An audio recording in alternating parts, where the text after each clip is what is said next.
Welcome class 9th in today's geography class. Students, in our previous class we have started geography chapter 3rd drainage, जहाँ पर हम लोगों ने पढ़ा drainage system के बारे में कि ड्रेनेज होता क्या है। देन हम लोगों ने रिवर पैटर्न के बारे में पढ़ा और रिवर के डिफरेंट पार्ट्स को भी डिस्कस कर लिया था। प्रीवियस क्लास में हमने बताया कि हमारे पास जो इंडिया में रिवर सिस्टम है वो दो तरह से डिवाइडेड है ना। The Indian rivers are divided into two major groups and first is Himalayan river and second is the peninsular reverse.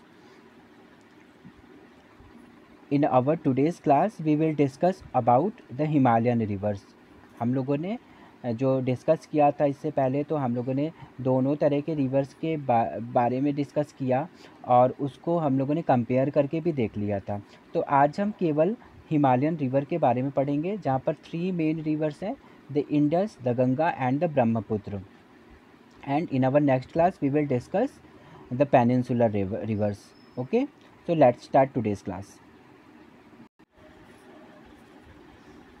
The Himalayan river.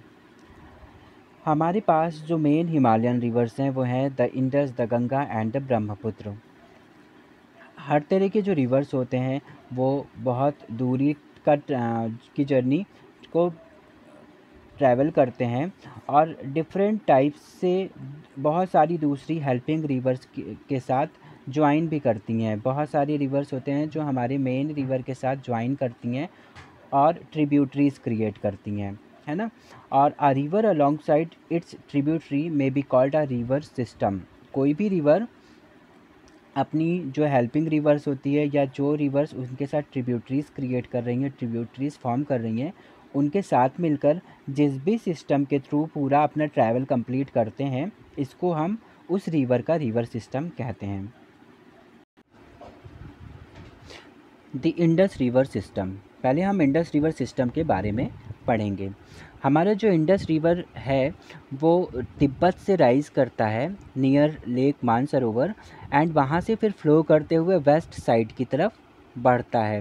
West side से ये इंडिया में एंटर करता है in the Ladakh district of Jammu and Kashmir.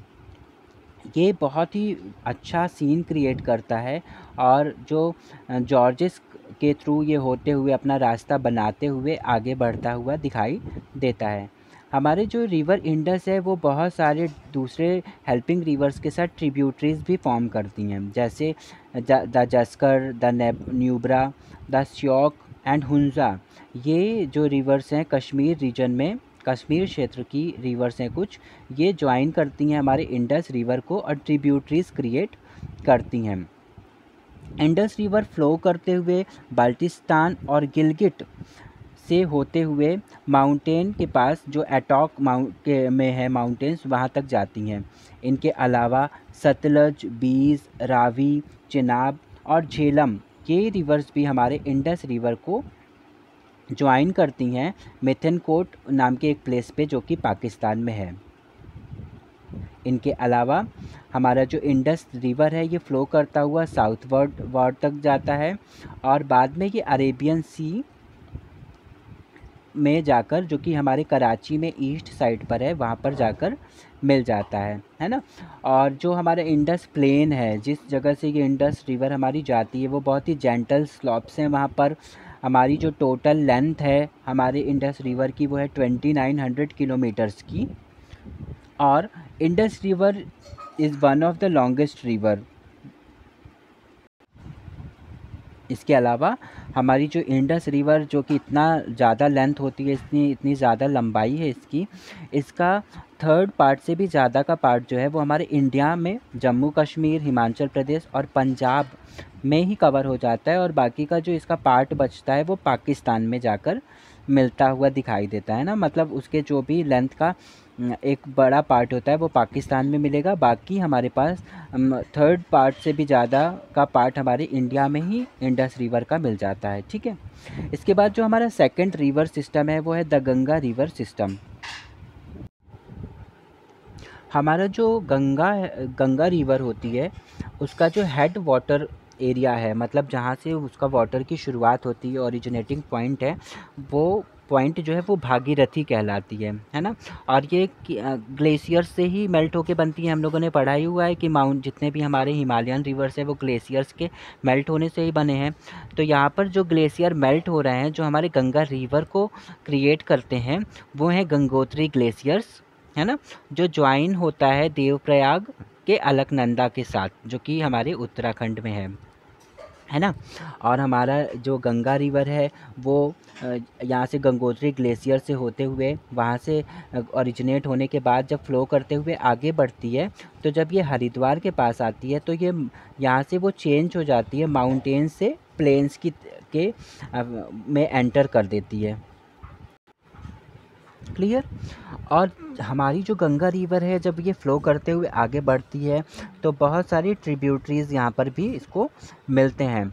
तो ये हिमालय से होते हुए जब आगे बढ़ रही होती है तो उसी टाइम पर इसको कुछ रिवर्स मिलती हैं, जैसे the Yamuna, the Ghaghara, the Gandak and the Kosi. ये 4 मेन रिवर्स हैं जो हमें हमारी गंगा को पहले ज्वाइन करते हैं, है ना। इनके अलावा यहाँ पर रिवर यमुना भी है, जो कि यमुनोत्री ग्लेशियर से फॉर्म होती है। यमुनोत्री ग्लेशियर इसका ओरिजिनेटिंग पॉइंट है और वहाँ से हमारी ये यमुना रिवर भी चलती है हिमालय से, है ना। हमारी गंगा रिवर और यमुना रिवर दोनों ही एक दूसरे के पैरेलल फ्लो करती हैं, बिल्कुल एक साथ ही फ्लो करते हुए दिखाई देती हैं, जब पर ये मिलती नहीं है। मिलती कहाँ पर हैं? ये मिलती हैं इलाहाबाद के मतलब इलाहाबाद में ही मिलती हैं, जहाँ पर हम लोग बोलते भी हैं कि इलाहाबाद का संगम, है ना।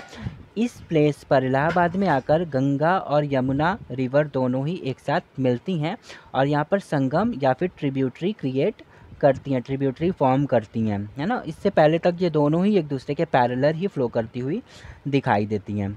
इनके अलावा हमारी जो गंगा रिवर है उसके साथ घाघरा, गंडक और कोसी रिवर्स भी ट्रिब्यूटरीज बनाती हैं, है ना। ये भी उनके ट्रिब्यूटरीज़ हैं, जो कि ये रिवर्स कहाँ से ओरिजिनेट हो रही हैं? ये नेपाल हिमालय से ओरिजिनेट होती हैं, जो आगे जाकर यानी घाघरा, गंडक और कोसी रिवर आगे जाकर हमारे गंगा के साथ मिल जाती हैं। ठीक है। अब जब ये रिवर्स भी हमारी गंगा के साथ मिल जाएंगी तो वाटर का अमाउंट हमारी गंगा रिवर में तो बढ़ ही जाएगा, है ना। पढ़ा हुआ है हम लोगों ने कि जब भी कोई भी रिवर दूसरे रिवर के साथ जाकर मिल रही है तो वाटर का लेवल तो बढ़ेगा ही बढ़ेगा, है ना।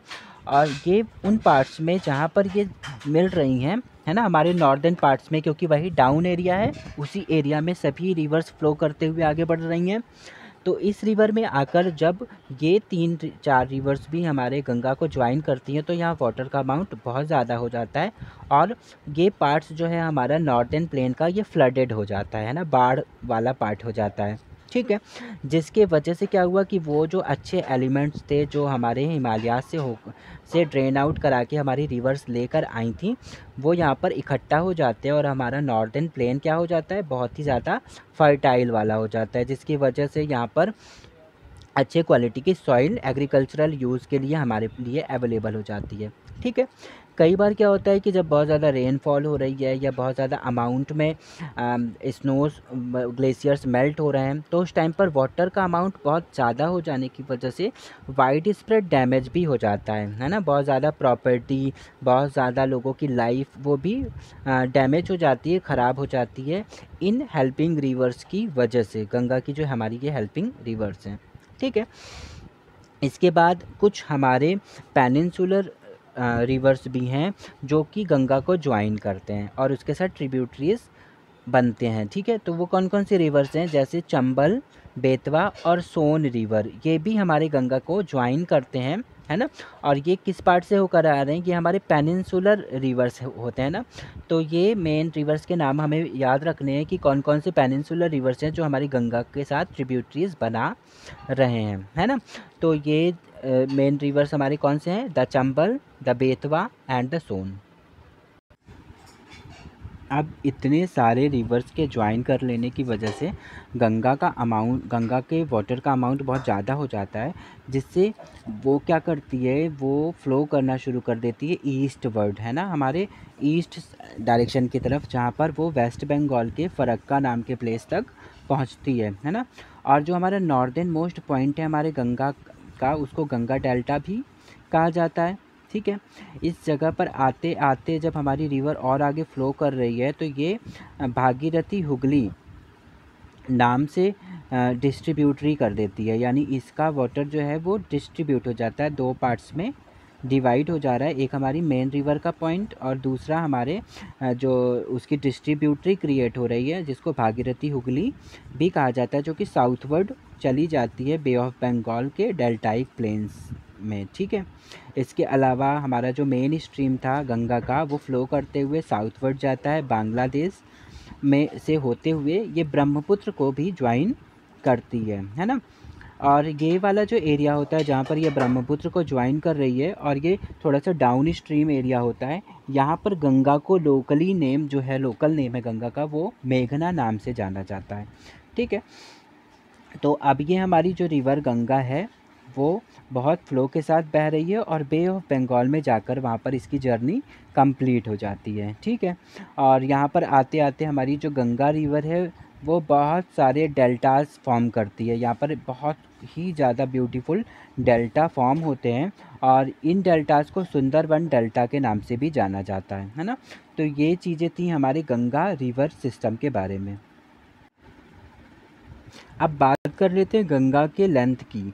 तो हमारी जो गंगा रिवर है उसका लेंथ 2500 किलोमीटर से भी ज़्यादा है। और ये जो है हमारी गंगा ये बहुत ही इम्पोर्टेंट रिवर है। एक जगह पर जहाँ पर हमारी गंगा और जो इंडस रिवर है इन दोनों के बीच में एक हाईलैंड है जिसको अम्बाला नाम से जाना जाता है। ये वाटर डिवाइड का यहाँ पर काम कर रहा है। वाटर डिवाइड जो हमने प्रीवियस क्लास में पढ़ा है ना, एक हाईलैंड जिसके वजह से रिवर्स क्या हो रही हैं, अलग हो रही होती हैं, है ना। तो स्ट्रीम ए स्ट्रीम बी करके अगर हम देखते हैं तो हमारा स्ट्रीम ए के फॉर्म में रिवर इंडस और बी में हमारी गंगा, और बीच में ये जो हाईलैंड है जो वाटर डिवाइड है वो कौन सा वाटर डिवाइड है, इस वाटर डिवाइड का नाम है अम्बाला, है ना। और the plains from Ambala to the Sundarban stretch over nearly 1800 kilometres. यहाँ पर जहाँ पर हमारे इंडस रिवर और गंगा रिवर के बीच में जो अम्बाला वाटर डिवाइड बना हुआ है वहाँ से लेकर अगर हम जो हमारे सुंदरबन डेल्टा है जहाँ पर गंगा का एंडिंग पॉइंट है वहाँ तक के लेंथ को अगर हम देख लेते हैं तो वो 1800 किलोमीटर्स है ना। But the fall in its slope is hardly 300 metres. और हम दूसरे वर्ड्स में ये भी कह सकते हैं that there is a fall of just 1 metre for every 6 kilometres. Therefore the river developed large meanders. यहाँ पर बहुत सारे मीएंडर्स भी बनते हैं क्योंकि यहाँ पर बहुत सारे छोटे छोटे डाउन एरियाज़ भी देखने को मिलते हैं जहाँ पर वाटर अधिक अमाउंट में कलेक्ट हो जाता है, इकट्ठा हो जाता है, जो मीएंडर का के फॉर्म में दिखाई देता है। Our next river is the Brahmaputra river system. अब हम ब्रह्मपुत्र रिवर सिस्टम को समझेंगे। ब्रह्मपुत्र रिवर जो है हमारा वो राइज होता है तिब्बत, है ना, Tibet east of Mansarovar lake. जो हमारा मानसरोवर लेक है उसके ईस्ट में तिब्बत से यहाँ पर इसका ओरिजिनेटिंग पॉइंट होता है। और इसका जो सोर्स है, वाटर का सोर्स है जहाँ से ये वाटर में चेंज होके रिवर का फॉर्म में आ रहा है, वो जो सोर्स है वो हमारे इंडस और सतलज रिवर दोनों, इन दोनों के जो वाटर सोर्स हैं उन्हीं के बिल्कुल पास में ही है, मतलब बहुत ही क्लोज़ है, बहुत ज़्यादा दूर नहीं है।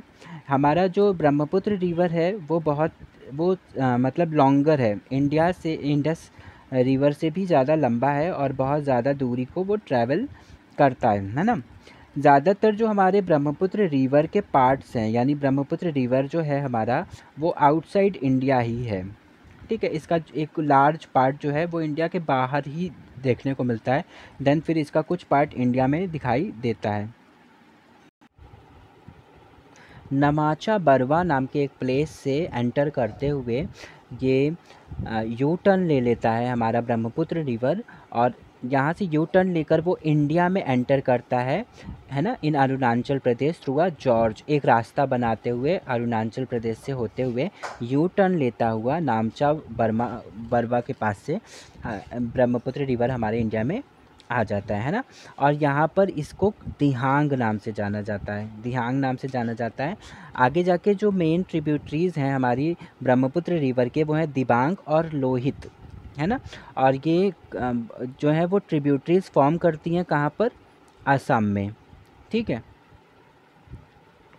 हमारे ब्रह्मपुत्र रिवर को सांगपो नाम से जाना जाता है तिब्बत में, और जमुना नाम से बांग्लादेश में भी जाना जाता है। ब्रह्मपुत्र रिवर जब तिब्बत में थी रहती है, मतलब वो पार्ट जो तिब्बत में है वहाँ पर हम देखते हैं तो ब्रह्मपुत्र रिवर में जो वाटर का अमाउंट है वो बहुत कम होता है, क्योंकि ये जो प्लेस है वो थोड़ा सा कोल्ड है ज़्यादा और ड्राई एरिया भी है, जिसके वजह से यहाँ पर वाटर का अमाउंट बहुत ज़्यादा नहीं होता है इस रिवर के अंदर। और जो सिल्ट का अमाउंट है वो भी बहुत कम होता है ना। लेकिन जैसे ही ये इंडिया में एंटर करता है और इंडिया में एंटर करने के बाद उन पार्ट्स में आता है जहाँ पर हाई रेनफॉल हो रही है, जहाँ से भी वो एंटर हो रहा है ना, समझ लिया है उसको। तो वहाँ पर जब आते हैं तो यहाँ पर बहुत ज़्यादा अच्छे अमाउंट में यहाँ पर वाटर भी हो जाता है और सिल्ट का अमाउंट भी बढ़ जाता है ना। ब्रह्मपुत्र रिवर बहुत ज़्यादा ब्रैडेड चैनल्स के रूप में फैला हुआ है, बहुत ज़्यादा लेंथ है इसकी आसाम के अंदर भी, और जिसके वजह से इसमें अधिक अमाउंट में वाटर होने की वजह से ये बहुत सारे रिवर लाइन आइलैंड्स भी क्रिएट करता है, छोटे छोटे बहुत सारे आइलैंड्स भी बन रहे होते हैं, है ना। और हर साल जब रिवर रेनी सीज़न आता है तो इस टाइम पर जो हमारा रिवर है वो बहुत ज़्यादा ओवरफ्लो भी करता है अपने बैंक्स से। बैंक्स का मतलब रिवर का किनारा।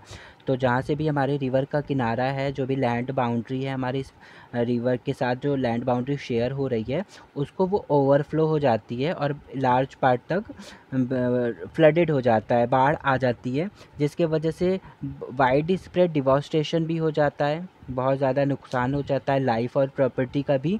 और ज़्यादातर जो हमारा इसका ब्रह्मपुत्र की वजह से जो फ्लड आता है तो वो किन पार्ट्स में आता है, वो असम और बांग्लादेश में ज़्यादा आता है ना। और इनके अलावा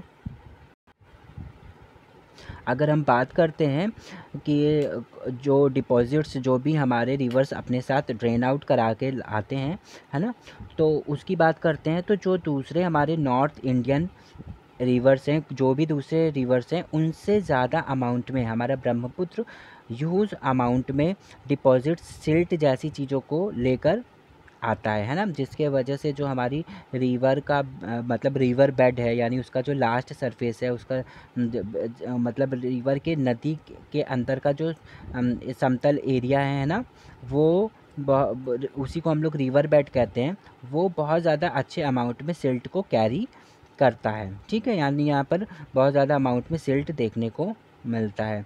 और बाद में हमारी ये जो रिवर है ये कई सारे चैनल्स में भी फ्रिक्वेंटली शिफ्ट हो जाती है और वाटर को का यहाँ पर डिस्ट्रीब्यूशन भी होता है।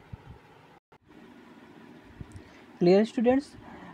तो that was all about our Himalayan river system, and in our next class we will discuss on peninsular river, जहाँ पर हम डिस्कस करेंगे कुछ मेन रिवर्स जैसे तापी रिवर, गोदावरी रिवर, महानदी और नर्मदा जैसी पेनिनसुलर रिवर्स के बारे में, ठीक है।